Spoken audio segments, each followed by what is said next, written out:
इसमें शिक्षित वर्ग बहुत है, और लेकिन वो अक्षर ज्ञान है, उनको अध्यात्म ज्ञान नहीं। उधर से महर्षि दानंद को भी कैसे का पता नहीं था अध्यात्म ज्ञान का, इसलिए उसने कोशिश की वेदों का अनुवाद करने की, और उसका अपना सिद्धांत था कि भगवान निराकार है। वो कहीं एक देश में नहीं रहता, एक देश माने स्थान पर कहीं नहीं रहता, वो केवल सर्वव्यापक है, जैसे वायु है ऐसे भगवान है। भले आदमी हो, निराकार परमात्मा इतने बड़ी बड़ी स्ट्रक्चर कैसे बनाओगा वो? जैसे कोई नौका साकार कैसे बनाओगा? सुन लो, साकार कैसे बनाओगा? साकार मनुष्य इंजीनियर है और जहाज बना दिया, हवाई जहाज, वायुयान बना दिया, समुद्री जहाज बना दिया, उसमें बैठ कर आराम से घूम रहा है और वो यान चल रहा है। निराकार कोई कारीगर बना के दिखाए तो मरे बादशाह की बनाओगा, वो खख बनाओगा। तो ऐसे परमात्मा मनुष्य सदृश है, उनकी वो अमित औजा है, उसकी शक्ति का कोई वार पार नहीं है, उनकी वचन से सबको जो हो जाता है। जैसे हम देखा करते हैं जादूगर होते हैं, अपने मुख में एक छोटी सी गोली कंचा, इतना वो कंचा होता है, उस गोली को मुख में डालते हैं और थोड़ी देर में ओ करके इतना बड़ा मुस्कुर तो काट मुंह में तो पत्थर बना देते हैं और नो पटक दे, पट्टा उठा के देख लो कति पत्थर है। तो उस जब एक जादूगर इतना कुछ कर सकता है, और वो तो परम जादूगर, वो तो सर्वशक्तिमान, एक वचन में सब कुछ कर दे। तो ऐसे ही उस परमात्मा की महिमा से हमने परिचित होना। उस परमात्मा ने कहते हैं एक शब्द में सब किया, सकल जमी आसमान, एक वचन में सब कुछ बना दिया। तो समर्थ है, उसको वो कुछ भी कर सकता है। तो वो जानकारी स्वयं आकर दी। अरे निराकार बताओ भगवान को, और वेद के साकार है, निराकार है, मनुष्य सदृश है वो अपना आत्मा। इसलिए परमात्मा कहा करते, मोती मुक्ता दर्शत नाही, ये जग है सब अंदरे, दिक्कत के तो नैन चश्म, इनका फिरा मोतिया बिंदरे। ये दिक्क है विद्वान पुरुष और महर्षि को हमें, इनका मोतिया बिंद है, जिसका मोतिया बिंद हो आंखों में। आंखें तो दिखाई देती हैं, जैसे बड़ा स्वस्थ आंखें हैं, सब कुछ दिखता होगा, लेकिन वो नपट अंधा है जिसका मोतिया बिंद हो गया दोनों आंखों में। तो परमात्मा कहते हैं कि तुमने ये महर्षि दिखाई दे, गुरु ब्राह्मण दिखाई देते हैं, ये मंडलेश्वर, इनका मोतिया बिंद हो रहा है, इन्हें अपने सदग्रंथों में लिखी हुई सच्चाई का नहीं पता। और फिर निराकार कहते। अब दिखाते हैं आपको परमात्मा की सारी स्थिति, देखिएगा ऋग्वेद मंडल नंबर 9, ऋग्वेद मंडल नंबर 9 अब दिखाते हैं, और सूक्त नंबर 86। भगवान साकार है या निराकार है, वो कैसी लीला करता है। ये है ऋग्वेद मंडल नंबर 9, 10 इकट्ठा अनुवाद है।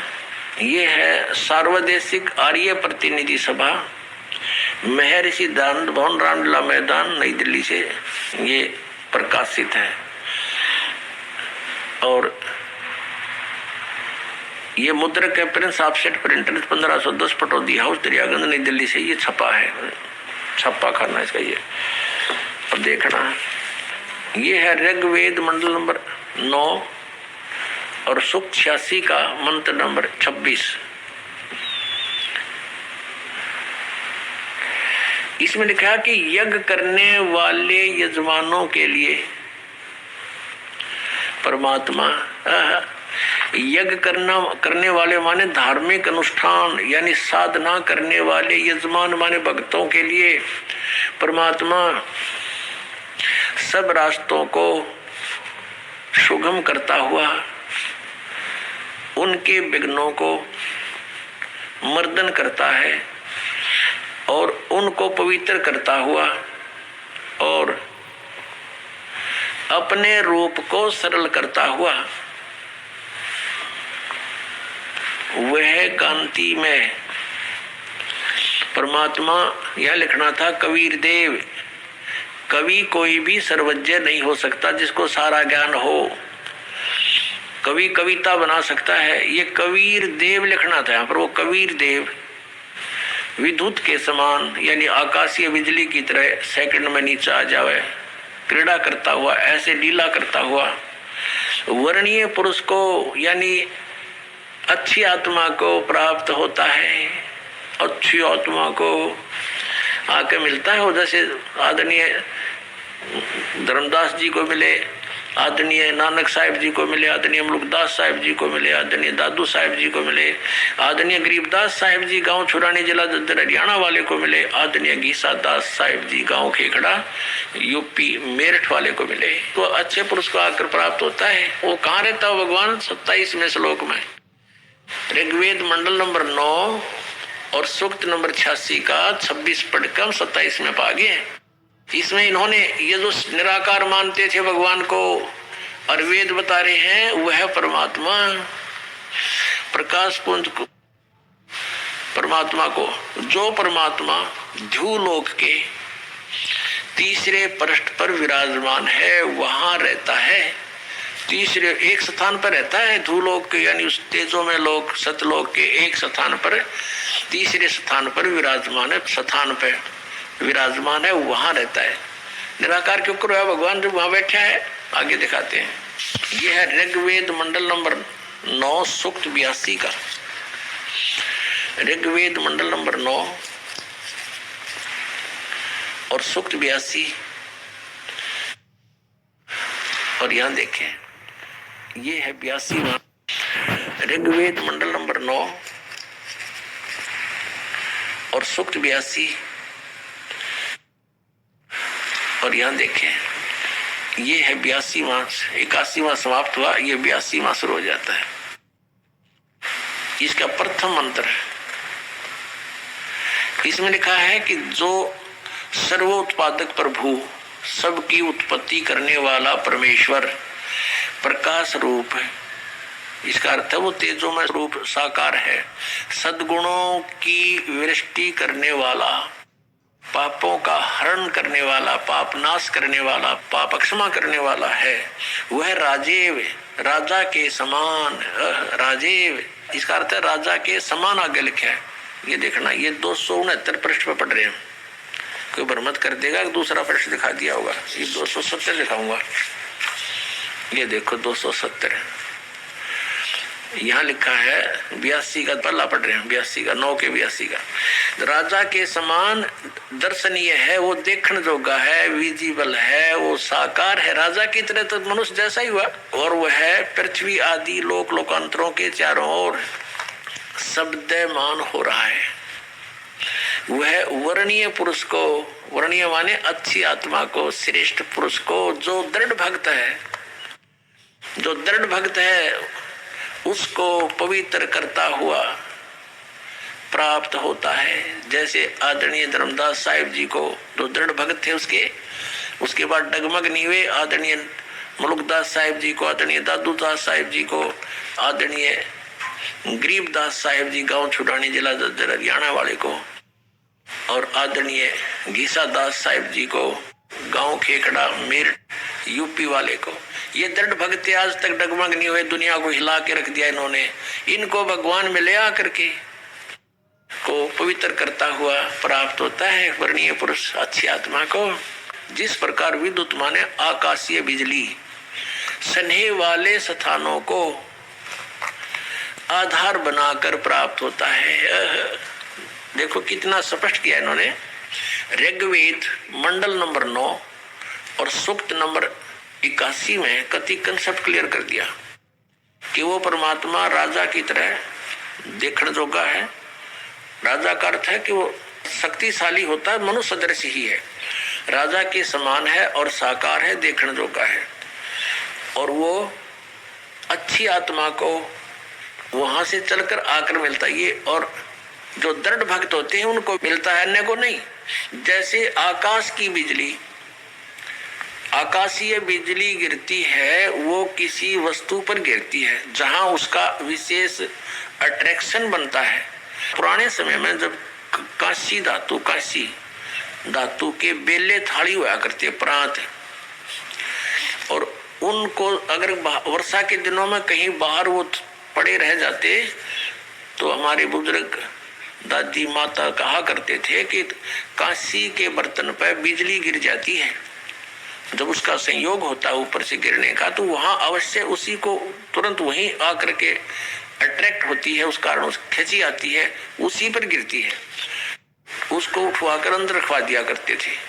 तो कहने का भाव ये है कि परमात्मा उस बिजली की तरह जैसे वो अपने विशेष जिस पर वो आकर्षण होता वहीं गिरती है, इसी स्थिति से परमात्मा उन दृढ़ भक्तों को आकर मिलता है जो मिलन योग्य हों, जिनको वो उनसे आकर्षित होता है, ताकि ये मेरी आगे बढ़ा सके, इस ज्ञान को, काल के जाल को हटा सके, मेरे प्यारी आत्माओं तक ये संदेश पहुंचा सके। और उनका क्या कर ले, आंखें देखें जब भी ना मानो न भगवान मिलेगा, उन तक काला मिलेगा जहां ये रह रहे हैं। अब 9वें मंडल सूक्त 82 का मंत्र 1 पढ़ लिया, अब 2 दिखाते हैं, देखिएगा। ऋग्वेद मंडल नंबर 9 सूक्त 82 का हमने ये पढ़ लिया, अब 2 पढ़ते हैं। वो परमात्मा किस उद्देश्य से आता है? हे परमात्मन, उपदेश करने की इच्छा से आप महापुरुषों को प्राप्त होते हो, अच्छी आत्माओं को, महान आत्माओं को प्राप्त होते हो, और आप अत्यंत गतिशील पदार्थ के समान हमारे आध्यात्मिक यज्ञों को प्राप्त होते हो। यानी अत्यंत गतिशील पदार्थ के समान, यानी जैसे बिजली चलती है, बिजली जैसी गति से आप, और उपदेश करने के लिए आते हो, यहाँ पर सच्चा ज्ञान देने के लिए।